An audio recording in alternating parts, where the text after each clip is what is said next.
Hello, Fiedelbogen here. To my fellow workers in the vineyard worldwide, greetings. The title of today's talk is Men Can Stop Rape Whatever. Our wise and wonderful friends, the feminists, have a wise and wonderful saying that you have undoubtedly heard. Yes, in their wise and wonderful way, our feminist friends have made known to us that men can stop rape. Now, you might wonder if that maxim contains any wisdom at all, or then again, you might wonder if I am only being a wise guy.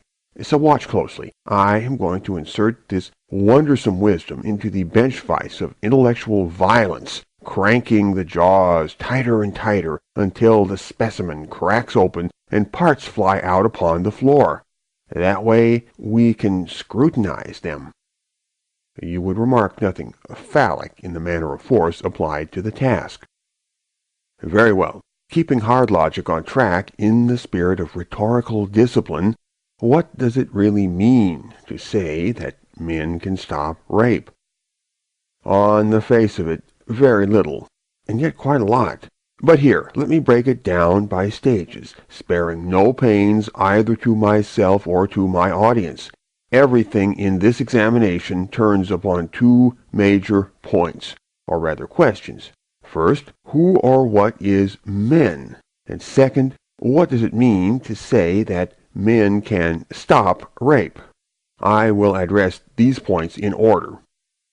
To address the first major point, the subject noun men is the plural of man, meaning an adult male human. So, if we say that men can stop rape, we must understand that more than one adult male human is involved in the projected action.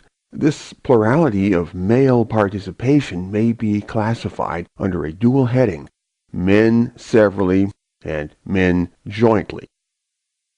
To speak of men stopping rape severally, almost any man is theoretically able to stop rape, either by personally ceasing a rape action once started, or by intervening to terminate such an action. And any number of men at separate times and places will have the like capacity. So even if these men act alone and unknown to each other, they are endowed with the same potential to either personally cease a rape action or intervene to terminate one. Therefore, it is permitted to class these men as a set or ensemble, from whence we may fairly conclude that men severally can indeed stop rape. And to speak of men stopping rape jointly, if two or more adult human males happen upon a rape action in progress, it is possible for them to intervene and terminate this by acting in concert. Since they are more than one in number, it is here permitted to say that men have stopped rape rather than a man has stopped rape. In the unusual case of gang rape, only one man at a time is raping. Hence, it is theoretically possible that his gangmates will have a change of heart and intervene jointly at any given moment to stop him. So again, it is permitted to say that men have stopped rape. To sum up, I have noted that men is the plural of man. I have further noted that men can have two distinctly different senses, so that the possibility of a solitary male stopping rape is not excluded. And I think that covers the possible meanings of men in the statement, men can stop rape. But a final nuance bears consideration. It is possible not only for men jointly or severally to stop a rape action in progress, but for them to intervene in a rape scenario in order to forestall a merely contemplated rape action. That is to say, the parties would intervene in the scenario before the would-be rapist had effected penetration. In such a case, it would not be correct to say that they had stopped rape, but only that they had prevented it. The matter thus far given is laid out with monotonous clarity and thoroughness. It merely states something that most people could work out for themselves if they would so inhumanly tax their own mental endurance. All in all, it does not meaningfully advance the project of human understanding. It is trite, and it has no utility. Yet the subject of the talk is important, so people say. so I have treated it accordingly as a matter of import. I will now address the second major point referred to in the beginning. The verb to stop must be disambiguated, even as the noun men. I paved the way to that task in the first part of the talk when I sketched rape scenarios, but now I must take it a step further. The proposed or imagined project of stopping rape may be understood under a dual heading: concretely stopping it and abstractly stopping it. We have already made clear what it means to concretely stop rape.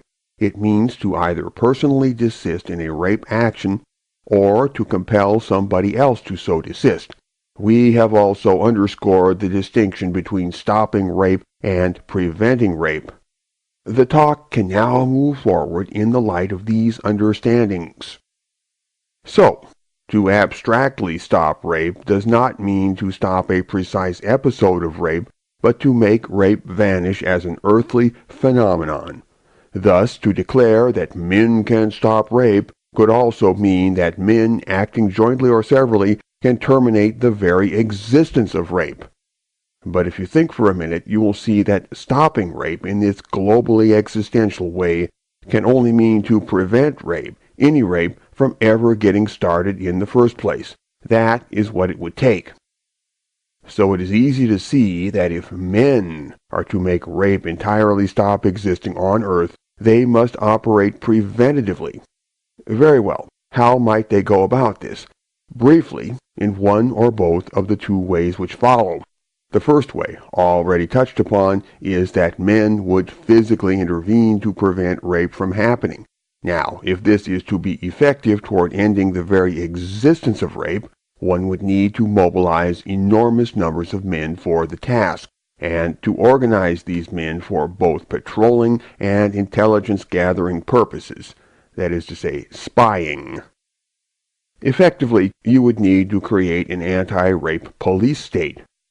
I am sure that most feminists, male and female alike, would find nothing to not like about such a scenario. The female feminist would find ample opportunity to make life miserable for men in general, while the collaborationists and their white knight helpers, the social conservatives, could make life miserable for particular classes of fellow men whom they wished to bully. The second way would be for men to never attempt rape under any condition. This would count as prevention by self-restraint, and it would occur through moral persuasion, simple fear, or a combination of these. Either way, the operative force would be mental pressure to not rape. To make such a thing happen, one would need to launch a preventative teaching campaign, a preventative terror campaign, or both. Theoretically, if men en masse were sufficiently lectured or terrorized, they just might never commit any rapes. Theoretically, I mean. And so rape would cease to exist as a phenomenon. And so we could say that men, either jointly or severally, had stopped rape, meaning that they had stopped rape in the abstract by preventing rape in the concrete occurrence.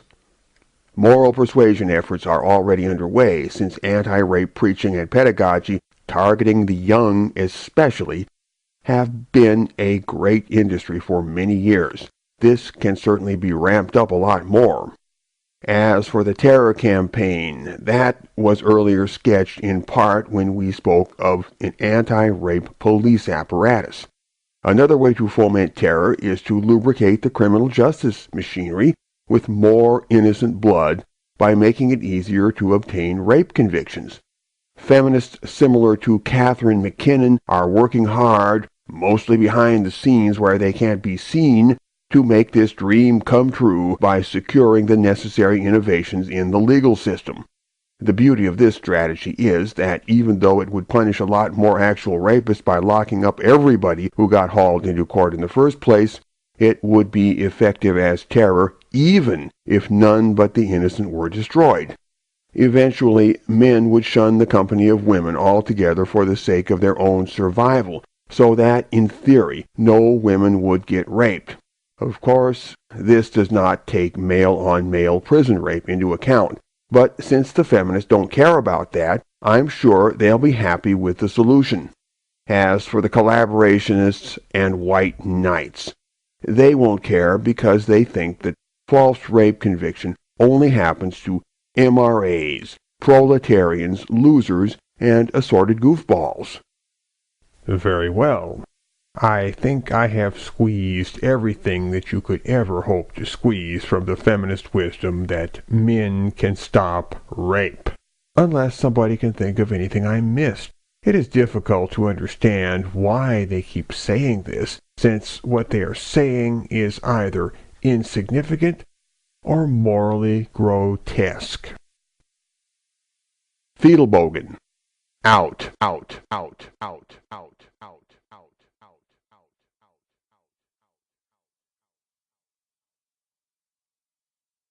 Feminists have a wise and wonderful saying that you have undoubtedly heard. Yes, in their wise and wonderful way, our feminist friends have made known to us that men can stop rape. Now, you might wonder if that maxim contains any wisdom at all and scrutinize them. You would remark nothing phallic in the manner of force applied to the task. Very well. Keeping hard logic on track in the spirit of rhetorical discipline, what does it really mean to say that men can stop rape? On the face of it, very little. Hello, Fedelbogen here. To my fellow workers in the vineyard, worldwide, greetings. The title of today's talk is Men Can Stop Rape? Whatever. Our wise and wonderful friends, the fall, or then again you might wonder if I am only being a wise guy. So watch closely. I am going to insert this wondersome wisdom into the bench vise of intellectual violence, cranking the jaws tighter and tighter until the specimen cracks open and parts fly out upon the floor. That way we can, and yet quite a lot. But here, let me break it down by stages, sparing no pains either to myself or to my audience. Everything in this examination turns upon two major points, or rather questions. First, who or what is men? And second, what does it mean to say that